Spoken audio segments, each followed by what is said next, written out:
जय हिंद दोस्तों, मैं अल्पेश जैन और आज हम बात करने वाले हैं सोलर ज्योमेट्री में आगे जो भी हम पढ़ने वाले हैं। ठीक है, देखिए अभी तक हम लोगों ने प्रीवियस लेक्चर में क्या डिस्कस किया था।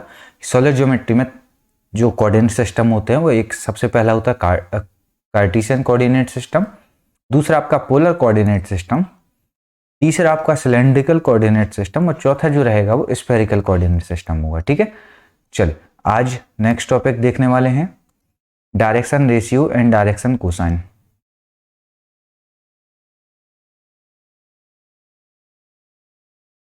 Direction ratio and direction cosine. Direction ratio को आप डी आर से और डायरेक्शन कोसाइन को आप डी एस से, डीसी डीसी और डी आर से रिप्रेजेंट करते हैं। ठीक है,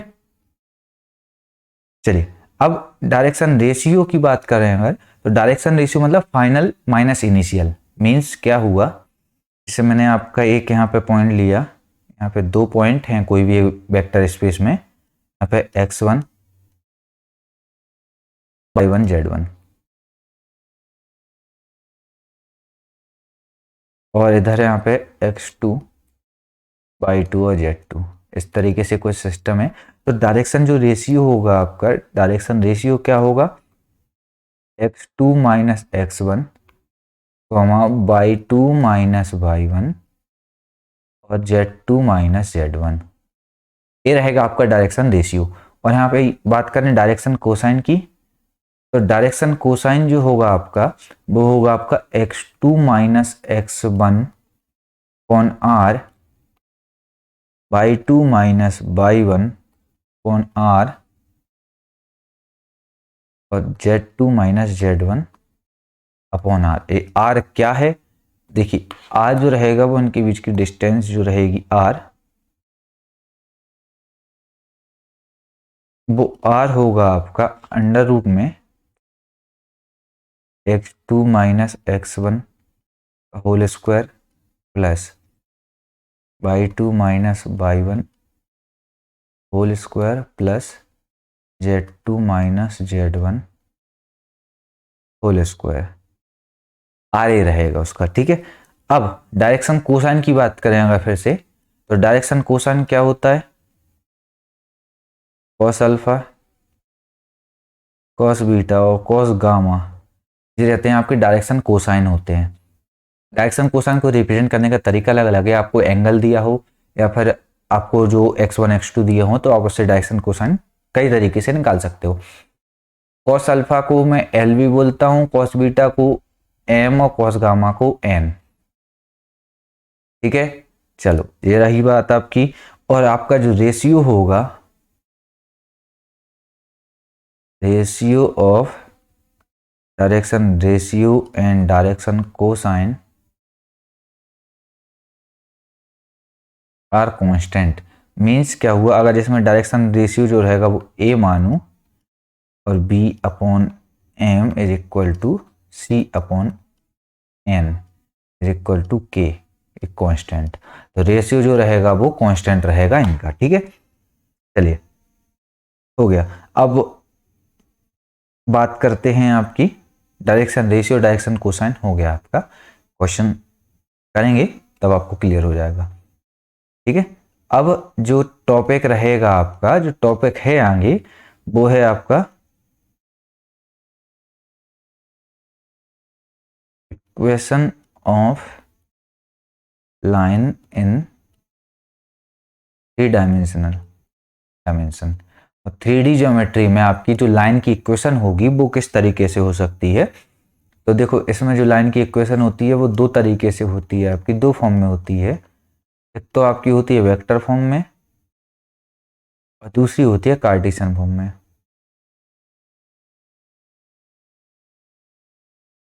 ठीक है, कुछ अगर स्पेलिंग मिस्टेक हो तो अपने हिसाब से देख लेना। ठीक है, चल वेक्टर स्पेस की वेक्टर फॉर्म की बात करेंगे अगर, तो वेक्टर फॉर्म में दो तरीके से होती है आपकी जो लाइन की इक्वेशन होती है। जो पहला तरीका होगा वो आपका if a line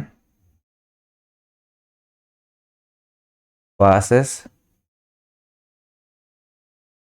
through a point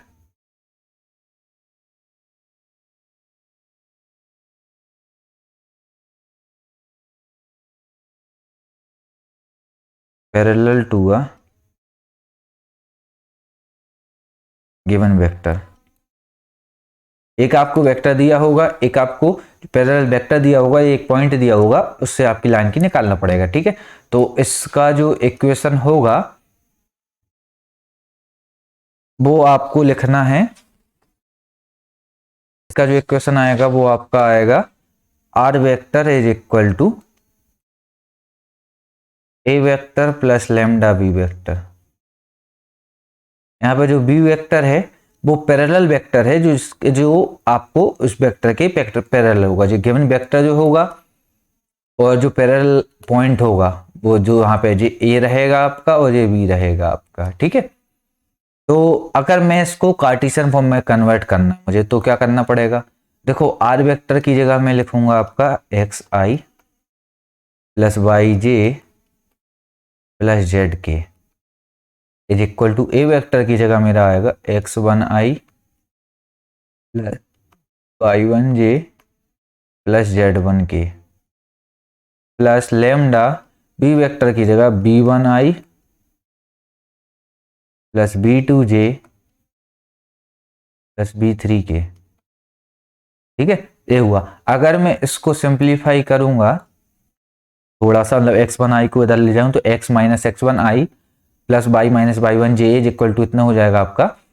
तो आई के आई में, जे का जे में और के का के में अगर मैं उसको लिखूं कैसे, देखो x minus x one is equal to i का आई में, इधर आई कितना है बी वन इंटू लैम्डा। ऐसे ही इधर बाई माइनस बाई वन जो होगा वो बी टू इंटू लैम्डा होगा। ऐसे ही आपका जेड माइनस जेड वन जो होगा वो लैम्डा इंटू वी थ्री होगा। देखो, मैंने कुछ नहीं किया, सिर्फ आई का आई में जो कंपेरिजन कर रहा हूं मैं दोनों तरफ का वो किया है।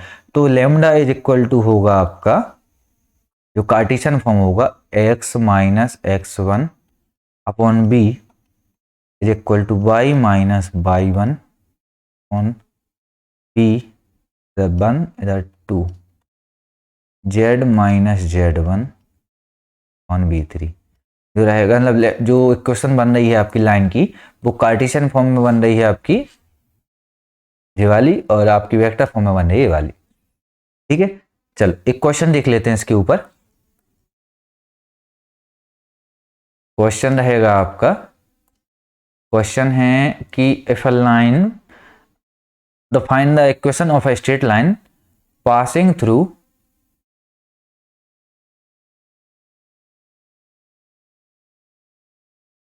पॉइंट दिया हुआ 2 1 माइनस थ्री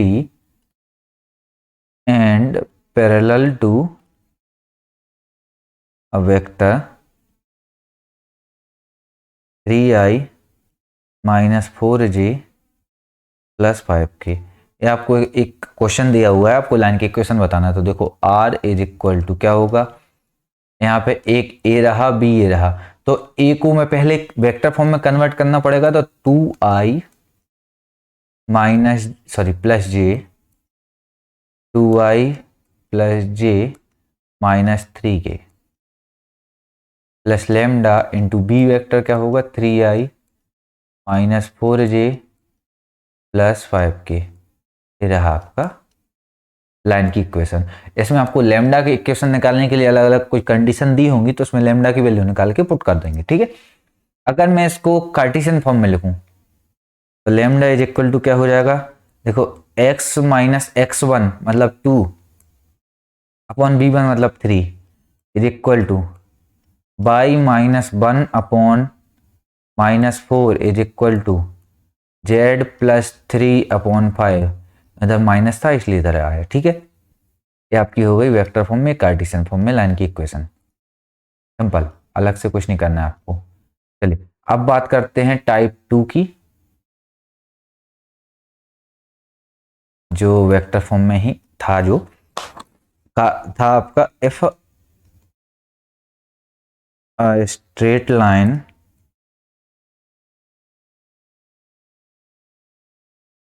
passes through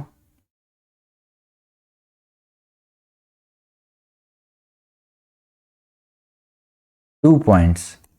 अभी क्या हो रहा था, एक वेक्टर और एक पॉइंट से पास हो रहा था, अब इसमें क्या हो रहा है कि 2 पॉइंट से ही पास हो रहा है स्ट्रेट लाइन, तो उसका इक्वेशन निकालना है आपको। तो देखो उसका मैं आपको बताता हूं, उसका जो फॉर्मूला होगा वो r is equal to A vector plus lambda b minus a. बस इतना अंतर आएगा आपका, और कुछ अंतर नहीं आने वाला।